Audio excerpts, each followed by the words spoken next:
ہر طرح کی تعریف اللہ سبحانہ و تعالیٰ کے لیے ہے جو رب ہے تمام جہانوں کا، اور جس کے اختیار میں ہم سب کی جان ہے، اور بالآخر ہم سب کو اسی کی طرف لوٹ کر جانا ہے۔ کروڑوں درود و سلام نبی کریم صلی اللہ علیہ وسلم کی ذات اقدس پر، کہ جنہوں نے بھٹکی ہوئی انسانیت کو ایک ایسا صراط مستقیم عطا کیا کہ جس پر چلنے کا انعام اللہ کے یہاں وسیع جنتیں۔ معزز حاضرین کرام، اتنی خالص اور علمی گفتگو کے بعد یعنی کسی چیز کی گنجائش نہیں ہے، لیکن اللہ سبحانہ و تعالیٰ کی توفیق سے بڑوں کا حکم ہے، اس لیے چند ایک گزارشات آپ کے گوش گزار کرتا ہوں۔ واقعہ یہ ہے کہ جب اسلام قبول کیا تو اسلام قبول کرنے سے قبل میں نے اسلام میں یہ پڑھا تھا کہ اللہ وحدہ و یکتا ہے، اکیلا ہے، تنہا ہے، اسلام میں صرف اسی کی عبادت کی جاتی ہے۔ اور جب اسلام قبول کیا تو ایسا ہی پایا۔ میں نے پڑھا کہ محمد صلی اللہ علیہ وسلم اللہ کے آخری نبی اور آخری رسول، اب آپ کے بعد کوئی نبی نہیں آئے گا۔ اور جب اسلام قبول کیا تو ایسا ہی پایا۔ میں نے پڑھا کہ قرآن اللہ کی آخری کتاب ہے، اور ایسی کتاب ہے کہ جس میں کوئی نہ افراط و تفریط ہے، نہ رد و بدل ہے، بلکہ کوئی شائبہ بھی نہیں ہے۔ الف لام میم ذالک الکتاب لا ریب فیہ ھدی للمتقین، یعنی اس میں کوئی شائبہ بھی نہیں ہے۔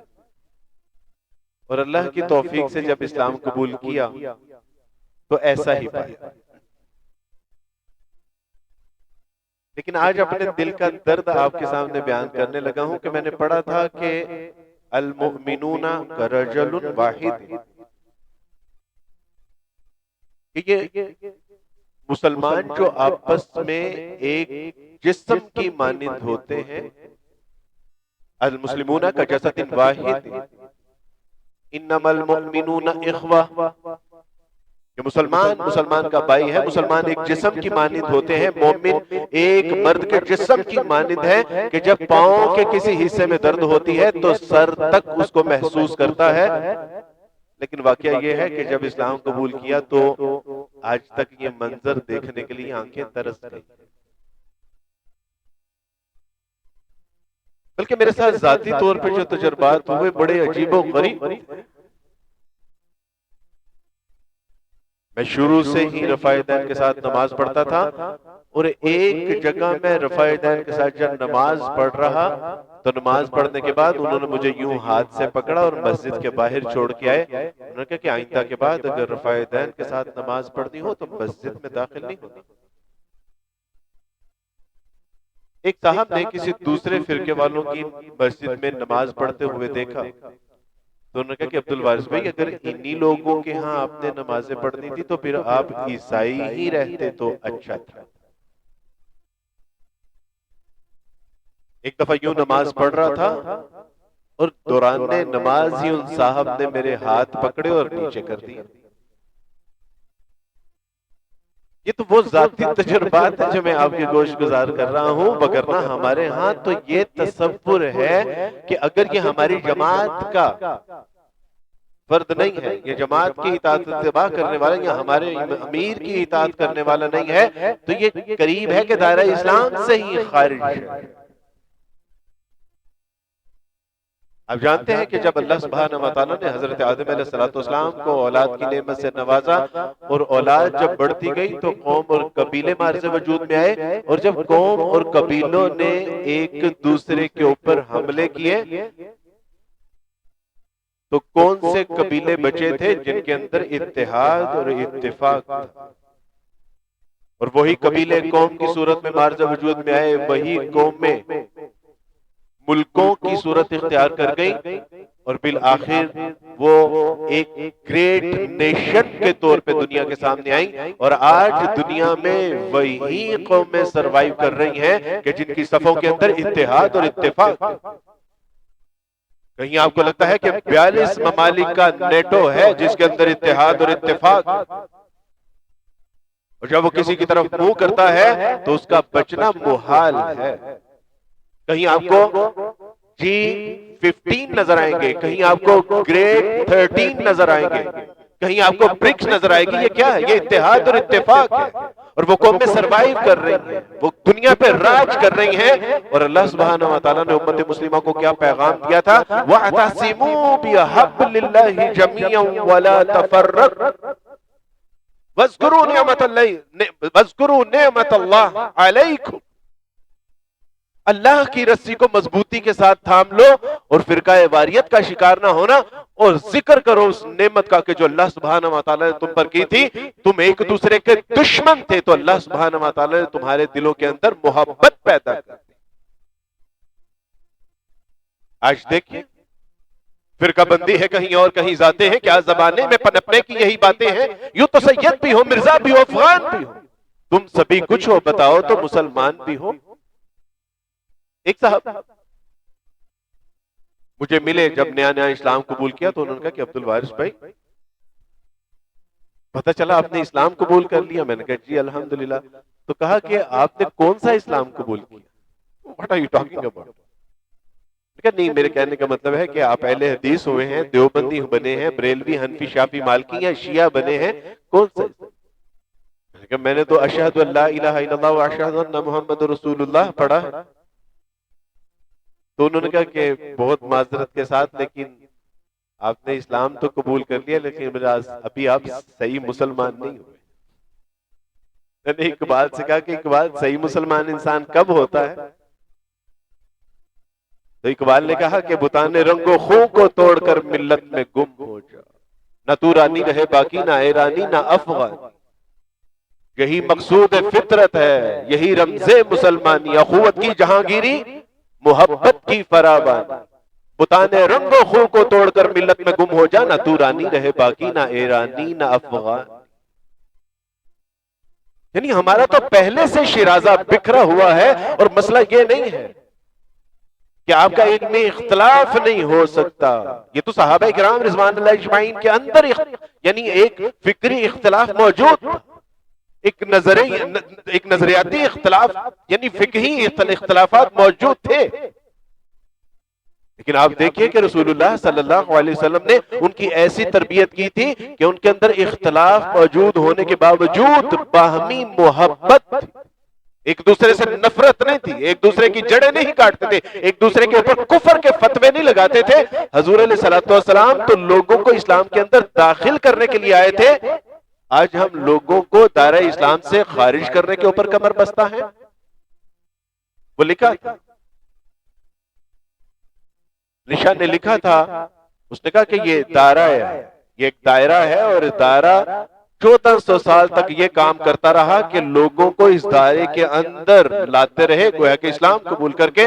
اور آج امت نے اپنا یہ منصب سنبھال لیا ہے کہ اس دائرہ کار سے لوگوں کو اسلام سے خارج کر کے نکالتے جا رہے ہیں. رسول اللہ صلی اللہ علیہ وسلم کی حدیث، ابو دردہ رضی اللہ تعالیٰ عنہ سے روایت ہے، حدیث کا مفہوم ہے، ابو داؤد میں یہ حدیث پائی جاتی ہے. فرمایا کہ میں تمہیں نماز، روزہ، صدقہ اور خیرات سے افضل عمل نہ بتاؤں؟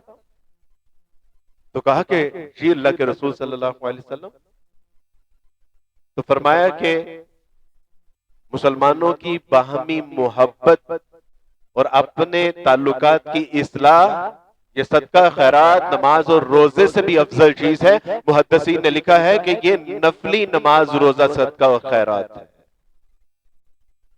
اور فرمایا کہ یہ مونڈ دینے والی چیز ہے. اگر تمہارے دلوں میں اختلافات، کدورتیں، نفرتیں پیدا ہوئی تو مونڈ دیے جاؤ گے. اور پھر خود ہی ارشاد فرمایا کہ یہ مونڈ دینا سر کے بالوں کا مونڈنا نہیں ہے بلکہ یہ دین سے مونڈ دیے جاؤ گے.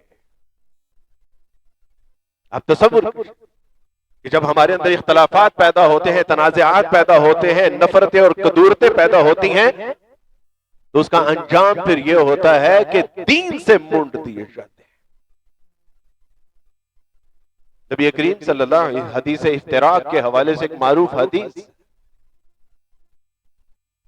اور اس کا مفہوم یہ ہے کہ آپ علیہ السلام نے فرمایا کہ یہود و نصارہ اس لیے تباہ ہوئے تھے کہ یہود کے یہاں 71 فرقے بنے، نصارہ کے یہاں 72 فرقے بنے، اور میری قوم کے اندر 73 فرقے بنیں گے۔ پوچھا کہ اللہ کے رسول اس میں نجات پانے والے کون لوگ ہوں گے؟ تو فرمایا کہ ما انا علیہ و اصحاب، اس راستے پر چلنے والے لوگ نجات یافتہ ہوں گے، وہ ناجی جماعت ہوگی کہ جو میرے اور میرے اصحاب کے طریقہ کار کے اوپر چلتی ہوگی۔ لیکن بات وہی ہے کہ اختلاف ہو سکتا ہے، لیکن اختلاف کا مطلب یہ نہیں ہے کہ انسان اپنے منہ کے ساتھ کتا باندھ لے۔ اور اسی فرقہ واریت کی آڑ میں، اسی فرقہ واریت کو وجہ و جواز بناتے ہوئے آج سوشل میڈیا کے اوپر، سوشل میڈیا کے کچھ ایسے مفتی ہیں کہ جو لوگوں کو بتاتے ہیں کہ مولوی کے ہاں سے آپ کو فرقہ واریت کے سوا کچھ نہیں ملے گا۔ اس کا ناجائز فائدہ اٹھا کے نوجوان نسل کو بیرا روی کا شکار کر دیا، اور بذات خود ایک نئے فرقے کی بیغ داغ ڈال دی۔ یہ ہوا، اور ہم جانتے ہیں کہ یہ باقاعدہ طور پہ یہود و حنود کے یہاں ایک سازش، اور ہم اس کا شکار ہو گئے، اور وہ یہ ہے کہ ڈیوائیڈ اینڈ رول، جتنی بڑی طاقت اور قوت ہوگی اگر اس کی تقسیم کر دی جائے گی تو اتنی ہی آسانی کے ساتھ اس کو رول کر سکتے۔ ایک دانا آدمی اپنے بچوں کے اندر اختلافات اس نے دیکھے، اور اختلافات کو محسوس کرتے ہوئے اس نے کہا کہ بیٹا میرے پاس چند ایک لکڑیاں لے کے آؤ، اور وہ ایک ایک دو لکڑیاں لے کے آئے۔ انہوں نے کہا کہ میرے سامنے ان کو توڑو، اور جب انہوں نے توڑا تو بآسانی اس کو توڑ دیا، اور جب ان کو توڑ دیا تو پھر ان سے کہا کہ اب اس سے کہیں زیادہ لکڑیاں لے کے آؤ، اور ان کا ایک گٹھا بنا دیا، اور گٹھا بنانے کے بعد ان سے کہا کہ اب ذرا اس کو توڑنے کی کوشش کرو، اور جب اس کو توڑنے کی کوشش کی تو وہ ٹوٹ نہیں سکی، کیونکہ اب ان کے اندر اتحاد اور اتفاق۔ ہمیں دیوبندی بنا دیا گیا، بریلوی بنا دیا گیا، حنفی، شافی، مالکی بنا دیا گیا، اور اس کے بعد بتایا کہ تمہارے بڑے تو یہ ہیں، تمہارے بڑے تو یہ ہیں، تمہارے بڑے تو یہ ہیں۔ اب ضرور رکھیے اختلافات، لیکن دل میں ان کے لیے نفرت اور کدورت تو نہ رکھیے۔ انما المؤمنون اخوہ، یعنی آپ ذرا محدثین کے اقوال پڑھیے تو صحیح، مفسرین کے اقوال جا کے پڑھیے تو صحیح، متکلمین نے اس کے بارے میں کیا کہا ہے ذرا جا کے آپ پڑھیے تو صحیح کہ انما المؤمنون اخوہ کا مطلب کیا ہے۔ ہمارے ہاں یہاں ہو رہا ہے، یوحنا آباد میں ایک مناظرہ ہوا، اور اس مناظرے میں اہل حدیث اور دیوبندیوں کے مابین وہ مناظرہ تھا، اور اس مناظرے کا ٹاپک یہ تھا کہ کافر کون ہے۔ ہر دو جماعت میں سے ایک نے یہ ثابت کرنا تھا کہ یہ کافر ہے یا یہ کافر ہے، اور جب انہوں نے ان کے کفر کو، ان کے بڑوں کی عبارتوں کو ملحوظ خاطر رکھتے ہوئے کفر کا جو ہے وہ ثبوت اور شواہد پیش کرتے ہوئے کفر کے فتوے لگائے، وہ پورا مناظرہ ریکارڈ ہوا، اور پورا مناظرہ ریکارڈ ہونے کے بعد تھوڑے عرصے بعد اس کی ویڈیو سی ڈیز چلتی تھی اس وقت، وہ سی ڈیز عیسائی کمیونٹی کے اندر تقسیم کی گئی، اور پتہ چلا کہ یہ اس مناظرے کے جو آرگنائزر تھے یہ عیسائی تھے۔ عیسائیوں نے یہ مناظرہ آرگنائز کروایا تھا، اس کے فائنانسر بھی وہی تھے، اور انہوں نے اس کی ریکارڈنگ کر کے اپنے عیسائی بچوں کو دیا کہ بیٹا دیکھو، جن لوگوں کے دین کو تم پڑھتے ہو، سمجھنے کی کوشش کرتے ہو اور قبول کرنے کی کوشش کر رہے ہو، وہ تو آپس میں ایک دوسرے کو مسلمان نہیں مانتے، تم کس باغ کی مولی ہو؟ یعنی آپ تصور کیجیے۔ اور یوں ہی ہوتا ہے کہ یہودیوں کے یہاں ایک عورت، اس نے اپنا پوری رویداد لکھی تھی کہ ہم مسلمانوں کے اندر فرقہ واریت کا جو ہے وہ کس طرح شعلہ بھڑکاتے ہیں، اور اس کے بعد یہ خود ہی لڑتے مرتے رہتے ہیں۔ وہ کہتی ہے کہ میں 5 بجے کے بعد آفس سے آتی، میں وسکی کا ایک جام بناتی، اور میں اپنا لیپ ٹاپ آن کرتی، اور میں نے صرف ایک پوسٹ لگانی ہوتی تھی، اور وہ یہ ہوتی تھی کہ ابوبکر صدیق رضی اللہ تعالیٰ عنہ کو حضرت فاطمہ رضی اللہ تعالیٰ عنہ کے ساتھ یہ معاملہ کرنا چاہیے تھا یا نہیں، یعنی اس نے یہ نہیں کہا کہ انہوں نے ایسا کیا یا ان کو ایسا نہیں کرنا چاہیے تھا، اس نے ایک استفہامیہ انداز میں کہا کہ انہوں نے جو ان کے ساتھ معاملہ کیا، کچھ سختی کی، ان کی وراثت کا معاملہ تھا اور دروازے والا معاملہ ہے، تو انہوں نے کہا کہ ان کو ایسا کرنا چاہیے تھا یا نہیں. آگے سوالیہ نشان دیا، ٹک کر کے پوسٹ کی، نیچے سنی آئے، شیعہ آئے، اور اس کے بعد ایک طوفان بدتمیزی برپا ہو جاتا اور دلائل بھی خود ہی پیش کر رہے ہیں. سنی اپنے دلائل پیش کر رہے ہیں، شیعہ اپنے دلائل پیش کرتے ہیں، اور کرتے ہی کرتے کہتی کہ وہ لاکھوں میں جو ہے وہ پوسٹ جاتی، اور اب وہ شیئر بھی ہو رہی ہے، لائک بھی ہو رہی ہے، پوسٹ بھی ہو رہی ہے، کومنٹس بھی ہو رہی ہیں، اور میں آرام سے بیٹھ کے وسکی کے پیک لے رہی ہوتی اور میں دیکھ رہی ہوں. اب دیکھیں کہ اسکول، کالج، یونیورسٹیوں میں اب ٹاپکس دیے جا رہے ہیں کہ ذرا آپ اس کے اوپر جو ہے وہ بات کیجئے، اور کرتے کرتے کرتے یعنی فرقہ واریت کی یعنی ایسی آگ بڑکائی جاتی ہے کہ ایک وقت آتا ہے کہ بچہ اس سے پورے طور پر جو ہے وہ بیزار ہو جاتا ہے. اور ہماری تعلیمات کیا تھی؟ وَأَطِیعُوا اللَّهَ وَأَطِیعُوا الرَّسُولَ وَلَا تَنَازَعُوا فَتَفْشَلُوا وَتَذْهَبَ رِیحُکُمْ. 56 مسلم ممالک ہیں، اور غزہ جیسے لاہور سے بھی چھوٹے شہر کی حفاظت کے لیے کسی ملک کو یہ توفیق نہیں ہوئی کہ وہ کھل کے جو ہے وہ ان کی مدد کے لیے سامنے آ سکتا. اور اس کی بنیادی وجہ یہ ہے کہ ہم جماعت تھوڑی ہیں، ہم امت تھوڑی ہیں، ہم تو جلسہ جلوس ہیں، ہم تو ایک بھیڑ ہیں، ہم تو چلتا پھرتا جس طرح بازاروں میں رش ہوتا ہے وہ ہے. امت تو ایسی نہیں ہوتی، امت تو ایک دوسرے کے اندر پیوست ہوتی ہے. وہ تو یوں ہوتا ہے کہ جس طرح اینٹیں ایک دوسرے کے ساتھ جڑی ہوئی ہیں، ایک دوسرے کے ساتھ پیوست ہیں، ایک دوسرے کی تکلیف کو برداشت کرتی ہیں. اور لکھا ہے مفسرین نے کہ ایک جسم کا مطلب یہ ہے کہ جب پاؤں میں درد ہوتی ہے تو سر تک اس کو محسوس کرتا ہے، اور اگر ہاتھ کہیں کہ میں دوا لینے میں پاؤں کہیں کہ میں دوا لینے کے لیے کیوں جاؤں، درد تو پیٹ میں ہے. ہاتھ کہے کہ میں دعا کے لیے ہاتھ آگے کیوں بڑھاؤں، منہ کہے کہ میں اپنے اندر کیوں نکلوں، سٹمک کہے کہ میں اس کو ڈائجسٹ کیوں کروں، آنکھ کہے کہ بھئی پیٹ کی درد ہے میں آنسو کیوں بہاؤں، دل کہے کہ بھئی یہ پیٹ کا مسئلہ ہے میں بے چین کیوں ہوں. آج امت مسلمہ کا معاملہ بالکل اسی طرح ہی ہے. لیکن آپ دیکھیے کہ پیٹ میں درد ہوتی ہے، پاؤں چل کے جاتے ہیں، دل پریشان ہوتا ہے، آنکھ اس کی تکلیف میں آنسو بہاتی ہے، ہاتھ کما کے دوا خریدنے میں معاون ہوتے ہیں، تب جا کے یہ کَرَجُلٍ وَاحِدٍ بنتا ہے، ایک جسم کی مانند. اور آج یعنی امت مسلمہ کا شیرازہ بکھرا. اللہ سبحانہ وتعالی نے بھی ہمیں ہمارے رحم و کرم پہ چھوڑ دیا، ذلت اور رسوائی ہمارا مقدر بنی. اقبال کہتے ہیں کہ ہل نہ سکتے تھے اگر جنگ میں اڑ جاتے تھے، پاؤں شیروں کے بھی میدان سے اکھڑ جاتے تھے. تو ہی کہہ دے کہ اکھاڑا در خیبر کس نے، چیر کے رکھ دیے کفار کے لشکر کس نے، تھے تو وہ آباد تمہارے ہی مگر تم کیا ہو، ہاتھ پہ ہاتھ درے منتظر فردا ہو. وَتَذْهَبَ رِيحُكُمْ. اگر اپنے اندر تنازعات پیدا کرو گے اللہ تمہاری ہوا اکھیڑ کے رکھ دیں گے. یعنی آج عجیب معاملہ ہے کہ مسجد میں جاتے ہوئے دیکھتے ہیں کہ یہ مسجد کس کی، نماز پڑھاتے ہوئے امام کو دیکھتے ہیں کہ امام کس کا. 36 قسم کے اختلافات ہیں. میں نے ابا سے کہا کہ ابا جان اسلام قبول کر لیجئے. ابا جان اسلام کائنات کی کامیابی اور کامرانیاں عطا فرماتا ہے. میرے ابا نے کہا کہ بیٹا یہ تمہارے مسلمان، ان کی مساجد کے باہر لکھا ہوتا ہے کہ یہ یہاں پر فلاں کا داخلہ منع ہے، یہاں پر فلاں کا داخلہ منع ہے، یہاں پر فلاں کا داخلہ منع ہے. کچھ لوگوں کے نزدیک تم کافر ہو، کچھ لوگوں کے نزدیک وہ کافر ہیں. اور بیٹا پہلے اپنے مسلمانوں کو تو مسلمان کر لو، ہم عیسائیوں کو بعد میں مسلمان کر لینا. ہندوستان کا ایک واقعہ ہے کہ ایک سکھ نے جو اخبار کا ایڈیٹر تھا اس نے ہیڈ لائننگ پہ لگا دیا کہ تمام مسلمان کافر. اس کے اوپر مسلمانوں نے مقدمہ کر دیا. گورے نے بلایا، مقدمہ چلا تو کہا کہ سر میں اس کو جو ہے وہ I will prove myself, this is my responsibility. لیکن شرط یہ ہے کہ آپ ان کو فردن فردن بلائیں گے، سارے اکٹھے نہیں ہیں.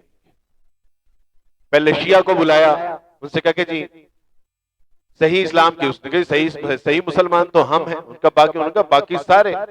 دائرہ اسلام سے خارج. اسی طرح ہر فرقے کے فرد کو بلایا اور انہوں نے کہا جی اصل مسلمان تو ہم ہیں، باقی تو سارے کافر. مزے کی بات یہ ہے کہ رات کو ایک آن لائن حدیث پڑھ رہا تھا، اور آن لائن جن مکتبہ فکر کی ویب سائٹ تھی انہوں نے اس کی آگے وضاحت بھی کر دی کہ وہ جو 73ویں یعنی میری امت کے 73 فرقے ہوں گے، ناجی جماعت کے بارے میں لکھا کہ وہ ناجی جماعت ہم ہیں، باقیوں کا اسلام کے ساتھ کوئی تعلق نہیں ہے. لا حول ولا قوت الا باللہ. گورے نے جب دیکھا کہ یہ اپنا اس بات اور باقی کا انکار کر رہے ہیں تو اس نے کہا کہ آپ نے ٹھیک لکھا تھا کہ سارے مسلمان کافر ہیں. یہ ہے میرے دوستو بھائیو بزرگو اس وقت امت مسلمہ کا حال.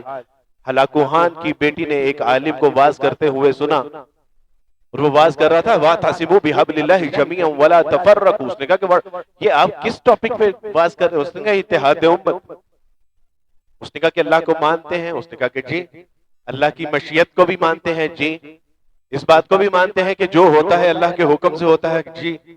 کہا کہ اگر اللہ نے ہمیں تمہارے اوپر مسلط کر دیا ہے تو اس بات کو مان کیوں نہیں لیتے؟ تو کہا کہ واقعہ یہ ہے کہ جب بھیڑ بکریاں اپنے مدار سے باہر نکلتی ہیں تو ان کا جو چرواہا ہوتا ہے ان کے اوپر کتے چھوڑنے پڑتے ہیں، اور جب وہ کتے چھوڑتا ہے تو اپنی بھیڑ بکریوں کو مدار میں لاتے ہیں، دائیں سے بائیں سے آگے سے پیچھے سے، اور جب وہ مدار میں آ جاتی ہیں تو مالک ان کتوں کو پیچھے ہٹا لیتا ہے. اس وقت معاملہ یہ ہے کہ امت مسلمہ اپنے مدار سے نکلی ہوئی ہے، اور اللہ سبحانہ وتعالی نے ہلاکو خان کی صورت میں ہمارے اوپر کتے مسلط کیے ہوئے ہیں. اس لیے جب یہ بھیڑ بکریاں اپنے مدار میں آ جائیں گے، اہل توحید اپنے مدار میں آ جائیں گے تو مالک ان کتوں کو بھی ہم سے ہٹا لیں گے. لیکن ہمیں اس کے باوجود سمجھ یہود و نصارہ یعنی بھیڑیوں کی طرح ہمارے اوپر ٹوٹ پڑے، اور انہوں نے ہمارے بچوں کو نوچا، ہمارے سامنے ان کی قتل و غارت ہوئی، ہمارے سامنے ان کی لاشوں کی بے حرمتیاں ہوئی، عزتوں کو لوٹا گیا، بوڑھوں کی داڑیاں جو ہے وہ نوچی گئی، اور نوجوانوں کے سینے چھلنی کر دیے گئے. لیکن ہم جو ہے وہ بے حس کے بے حس ہی رہے. نہ ہم نے اللہ کی طرف رجوع کیا، نہ رسول اللہ صلی اللہ علیہ وسلم کی اطاعت اور اتباع کی، نہ اپنے علماء کرام کے جو ہے وہ نقش قدم پہ چلے. ہم جو ہے وہ اپنے ہی فرقہ واریت کی آگ میں جو ہے وہ ایندھن بنے رہے. اور آج دیکھیں کہ آج امت نظر نہیں آتی، ہاں بھیڑ چال ہے، بھیڑ بکریاں ہیں. میرے دوستو بھائیو بزرگوں، ایک کوہ جب مرتا ہے نا تو اس کے اوپر کوے بھی اکٹھے ہو جاتے ہیں. لیکن آج ہمارا حال دیکھ لیں، ہم وہ تماشبین ہیں کہ جنہوں نے اپنی ماں بہنوں بیٹیوں کی لاشوں کو لائیو دیکھا اور گھروں میں ایسیوں کے اندر بیٹھ کے دیکھا. لیکن ہماری غیرت نے یہ بھی گوارا نہیں کیا کہ کم سے کم یہ جو فرقہ واریت کی آگ میں ہم نے اپنے آپ کو جو ہے وہ ڈالا ہوا ہے، کم سے کم اس سے جو ممبر و محراب جو سوشل میڈیا کے اوپر جو اپنے خاص مزاج کے ذریعے سے پہچانے جانے والے لوگ ہیں، انہوں نے اتنا بھڑکایا کہ آج میرا نوجوان کہتا ہے کہ عبد الوارث بھائی آپ نماز پڑھنے کی بات کرتے ہیں، نماز کا سوچتے ہوئے بھی ہمیں یہ خیال آتے ہیں کہ پتہ نہیں وہ ہمیں وہاں پہ نماز پڑھنی چاہیے نہیں پڑھنی چاہیے، وہ پڑھنے بھی دیں گے نہیں پڑھنے دیں گے. یعنی آپس میں اتنی نفرت. اور آپ سوچئے کہ رسول اللہ صلی اللہ علیہ وسلم جو دین لے کے آئے تھے یہ محبت کا دین، درگزر کا دین تھا، احسار اور قربانی کا دین تھا. لیکن ہم نے اس کو ظلم و جبر کا دین بنا دیا، عدم برداشت کا دین بنا دیا. ابو ذر غفاری رضی اللہ تعالیٰ عنہ کی زبان سے بلال رضی اللہ تعالیٰ عنہ کے لیے ایک جملہ نکلا تھا، اور وہ جملہ بلال رضی اللہ تعالیٰ عنہ کو ان کی والدہ کے کالے رنگ کی آر دلاتے ہوئے تھا. یا ایون السودا، کالی ماں کے بچے. بلال رضی اللہ تعالیٰ عنہ کے دل پہ جا کے لگی، رسول اللہ کی خدمت میں حاضر ہوئے، سارا واقعہ بیان کیا. آپ علیہ السلام نے بلایا اور فرمایا کہ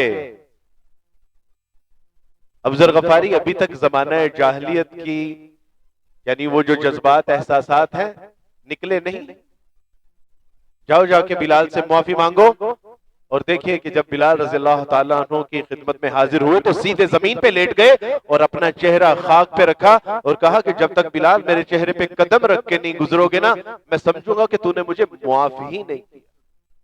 بلال رضی اللہ تعالیٰ عنہ دونوں ہاتھوں سے چہرہ پکڑا، اٹھایا، چوما اور کہا کہ ابو ذر میں اس چہرے پہ کیسے قدم رکھ سکتا ہوں کہ جو چہرہ میرے اللہ کے حضور 5 وقت سجدہ ریز ہوتا ہے، میں نے اللہ کی رضا کے لیے تجھ کو معاف کیا۔ یہ تھا کہ مسلمان کبھی کفار کے لیے یعنی شدید ترین تھا، رحما بینہم تھے، یہ کہ آپس میں محبت تھی، لیکن کفار کے لیے یہ سخت دل تھے۔ لیکن آج ہم اپنے لیے سخت دل کر دیے گئے ہیں اور کفار کے لیے اپنے دلوں میں ایک نرم گوشہ سنبھالنے ہوئے۔ There is no problem۔ میرے دوستو بھائی، عالم عالم ہی ہوتا ہے۔ ہمارے بڑوں کے اختلافات ہیں، آپ ہمارے بڑوں کے اختلافات بڑوں تک رہنے دیجئے۔ ہمارے علماء کرام کا کام ہے کہ یہ اختلاف کریں، اختلاف رائے کریں، اختلافات کے جواب دیں، اعتراضات کریں، اعتراضات کے جواب دیں۔ یہ بڑوں کا کام ہے، عوام الناس کا کام نہیں۔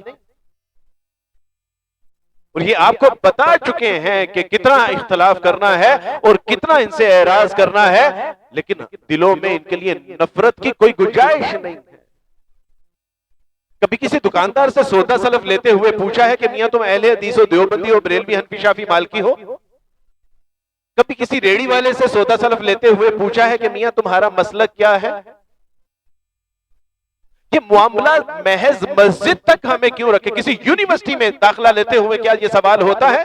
کسی سکول میں بچے کو داخل کرواتے ہوئے اس کے استاد سے پوچھا ہے کہ میاں تمہارا مسلک کیا ہے؟ لیکن مسجدوں کی حد تک یہ کیوں ہمیں اتنا بابر کروا دیا گیا ہے کہ ہم ایک دوسرے کی مسجدوں میں جانے کے لیے تیار نہیں، سننے کے لیے تیار نہیں، اور نام لیتے ہیں تو یوں لیتے ہیں جیسے بچپن میں وہ میرے ساتھ کھیلتا رہا ہے۔ مولانا اشرف علی مولانا تقی عثمانی صاحب کہتے ہیں کہ ایک بار میں نے ایک شیعہ عالم کا نام اپنے والد کے سامنے لے لیا اور میں نے نام لیا تو انہوں نے کہا کہ بڑوں کا نام یوں لیتے ہیں صاحب کیے بغیر، یعنی صاحب کہے بغیر آپ نے نام لیا ہے، کیا یہ بچپن میں آپ کے ساتھ پڑھتے رہے ہیں؟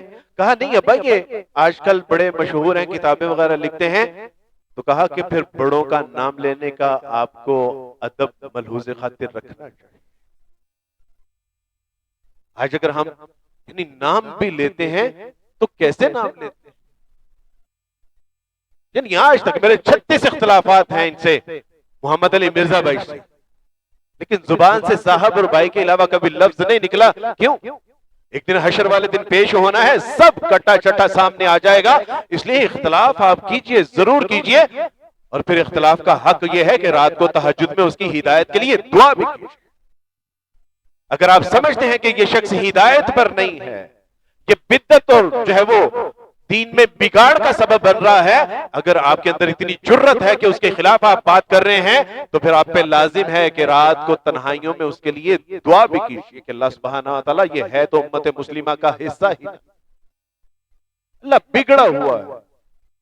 ماں کے 6 بچے ہوتے ہیں، کوئی کالا ہے، کوئی گورا ہے، کوئی چھوٹا ہے، کوئی موٹا ہے، کوئی تگڑا ہے، کوئی ذہین ہے، کوئی جاہل ہے،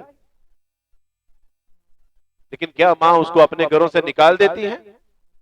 کیا بھائی اس سے قطع تعلق اختیار کر لیتے ہیں؟ نہیں۔ میرے دوستو بھائیو بزرگوں، نیک صالح علماء کرام کے پاس بیٹھیے، ان سے پوچھئے کہ اختلاف جو ہے اس کے شرعی اصول کیا ہے؟ وہ آپ کو بتائیں گے کہ علمی اختلاف ہونا ایک الگ بات ہے، لیکن دلوں میں نفرتیں اور کدورتیں بھر لینا یہ آپ کی جمعیت کو کمزور کر دے گا، اور جمعیت کمزور ہوئی پڑی ہے اور حالت زار آپ کے سامنے ہے۔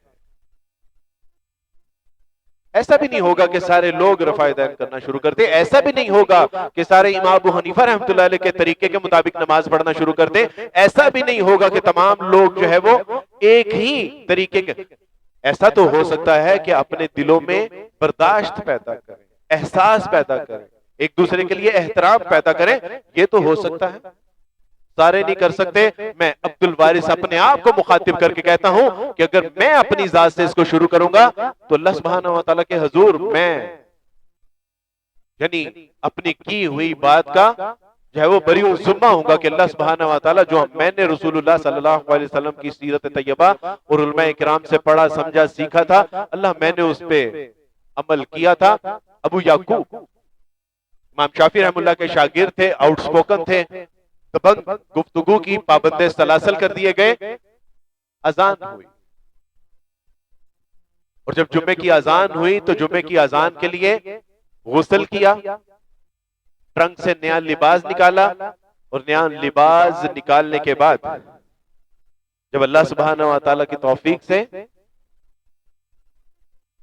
زندان کے پاس گئے اور اسے کہا کہ میاں اللہ سبحانہ و تعالیٰ نے پکارا ہے، مسجد میں بلایا ہے، جمعے کی اذان کے نماز کے لیے جانا ہے۔ تو کہا کہ امام صاحب پتہ تو ہے آپ کو، ہر جمعے آپ یہی حرکت کرتے ہیں کہ غسل کرتے ہیں، نیا لباس زیب تن کرتے ہیں، میرے پاس آ جاتے ہیں کہ جی مجھے مسجد جانے دیں، اور آپ کو پتہ ہے کہ میں آپ کو اجازت نہیں دوں گا۔ وہیں کھڑے ہوتے، ہاتھ اٹھاتے کہ اللہ آپ گواہ رہیے گا کہ میں نے اپنے موجودہ جو میرے پاس ذرائع اور وسائل تھے سب اختیار کیے، اب یہ اگر مجھے باہر نہیں جانے دے رہے تو حشر والے دن مجھ سے اس کی باز پرس نہ کیجیے گا۔ ایک اماں اٹھتی گرتی بھاگتی، کسی نے پوچھا کہ ماں جی what is the problem with you, ہاں جی مسئلہ کیا ہے، کیوں بھاگتی ہیں گرتی ہیں پھر اٹھتی ہیں بھاگتی ہیں، مسئلہ کیا ہے؟ کہا کہ مصر میں یوسف کی بولی لگنے والی ہے۔ کہا کہ آپ کے پاس ہے کیا؟ کہا کہ میرے پاس اٹی ہے جو ساری رات کاٹی ہے میں نے۔ کہا کہ ماں جی ادھر تو مصر کے بادشاہ خزانوں کا تہمینہ لگا رہے ہیں کہ ہم یوسف کو خرید پائیں گے یا نہیں۔ کہا کہ کاکا پتہ منو بھی ہے کہ میں یوسف کو خرید نہیں سکتی، میں بس چاہنی ہے کہ حشر والے دن جدوں یوسف دے خریداراں دا یعنی لائن لگے نا، او دے وچ بڈھی دا نام کوئی بات نہیں، ہم اپنے دلوں میں یہ عہد و پیمان کر لیں کہ اللہ سبحانہ و تعالیٰ اس امت کے بگاڑ کا سبب نہیں بنوں گا بلکہ جوڑ کا سبب بنوں گا، توڑ کا سبب نہیں بنوں گا۔ رسول اللہ صلی اللہ علیہ وسلم فرمایا جو تم سے توڑے تم اس سے جوڑو، تو تم سے چھینے اس کو عطا کرو۔ آپ بھی ارادہ کر لی کہ اللہ میں توڑنے والوں میں نہیں ہوں گا، جوڑنے والوں میں ہوں گا۔ حشر والے دن جب کہیں گے نا اللہ سبحانہ و تعالیٰ کے دائیں جانب آ جائیں کہ جو امت کو جوڑنے کی بات کرتے تھے، جو ارادہ کرتے تھے، اس میں اگر میرا اور آپ کا نام بھی آ گیا نا تو بات بن جائے۔ میرے دوستو بھائیو، آخری بات، اور وہ یہ کہ بڑی گندی مثال ہے۔ گاڈ فادر آپ نے سنا ہوگا، آج دنیا میں جو انڈر ورلڈ کا ایک نظام ہے، یہ گاڈ فادر ڈون کارلیون کا دیا ہوا نظام ہے۔ وہ ایک بچپن میں ایک گینگسٹر کا بیٹا تھا، جب گینگسٹر اس کا باپ مر گیا تو اس نے بدلہ لینے کی ٹھانی، اس نے اپنا چھوٹا سا ایک گینگ بنایا، بڑا گینگ بنایا، اس سے بڑا گینگ بنایا، اور بالآخر اس نے انڈر ورلڈ کی دنیا کا ایک نظام رکھا کہ جو دنیا میں ایک بیوروکریسی یا صدارتی نظام ہے یا پارلیمانی نظام ہے، اس کے یعنی اس سے ہٹ کے ایک انڈر ورلڈ ایک پوشیدہ نظام وضع کیا کہ اس کو اٹلی سے جب امریکہ میں کوئی مشن کی تکمیل کرنی ہوتی تھی تو وہ کسی کو امریکہ سے نہیں بلاتا تھا، اگر چائنا میں روس میں کوئی کاروائی کرنی ہوتی تھی تو وہاں یہاں اٹلی سے نہیں کوئی آتا تھا، وہیں اس کے بندے موجود ہوتے تھے، اتنا سٹرونگ نظام تھا۔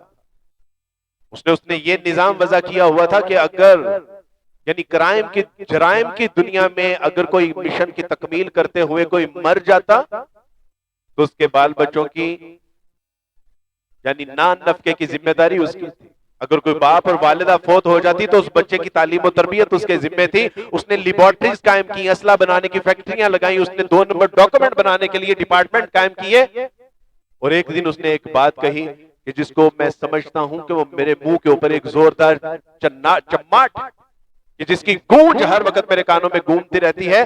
وہ کہتا ہے کہ میں نے پوری دنیا کے